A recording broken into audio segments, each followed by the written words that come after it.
ఆంధ్ర తెలంగాణలో తక్కువ ఫీజులతో high quality results ఇస్తున్న ఏకైక సంస్థ తిరుమల్ ఐఏఎస్ ఇన్స్టిట్యూట్.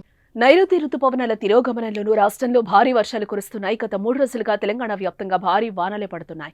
ఈ నేపథ్యంలో రాష్ట్రంలో నేడు రేపు కూడా భారీ వర్షాలు కురిసే అవకాశం ఉందని హైదరాబాద్ వాతావరణ శాఖ హెచ్చరించింది. ఈ మేరకు రాష్ట్రానికి ఎల్లో అలర్ట్ జారీ చేసింది.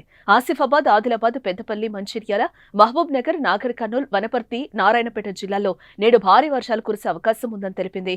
మిగిలిన జిల్లాల్లో ఉరుములు, మెరుపులు, ఈదురుగాలులతో కూడిన వర్షాలు కురిసే అవకాశం ఉందని పేర్కొంది.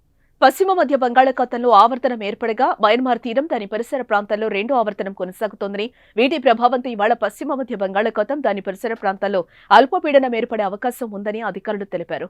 దీని ప్రభావంతో వచ్చే 4 రోజులు రాష్ట్రంలో వర్షాలు కురిసే అవకాశం ఉందని పేర్కొన్నారు. ఇక రంగారెడ్డి జిల్లా కొత్తూరులో నిన్న కురిసిన భారీ వర్షానికి కొత్తూరు సమీపంలోని అండర్ పాస్ లో హైదరాబాద్ నుంచి వెళ్తున్న కార్ చిక్కుకుపోయింది. ఉమ్మడి పాలమూరు జిల్లాలో పిడుగుపాటుకు 2 మహిళలు మృతి చెందారు. మరోపక్క ఏపీ ప్రజలను వాతావరణ శాఖ అలర్ట్ చేసింది. వచ్చే 3 రోజులు పలు ప్రాంతాల్లో భారీ వర్షాలు కురిసే అవకాశం ఉందని అధికారులు చెబుతున్నారు. ఇవాళ బంగాళాఖాతంలో అల్పపీడనం ఏర్పడే అవకాశం ఉందని, దాని ప్రభావం కారణంగా భారీ నుంచి అతి భారీ వర్షాలు కురిసే అవకాశం ఉన్నట్లుగా అంచనా వేస్తున్నారు.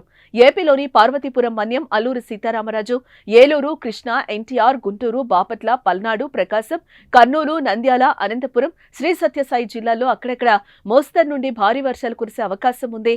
అలాగే శ్రీకాకుళం, విజయనగరం, కాకినాడ, తూర్పుగోదావరి, వైఎస్ఆర్, అన్నమయ్య, చిత్తూరు, తిరుపతి జిల్లాలో అక్కడక్కడ తేలికపాటి నుండి మోస్తరు వర్షాలు కురిసే అవకాశం ఉందని అధికారులు చెబుతున్నారు.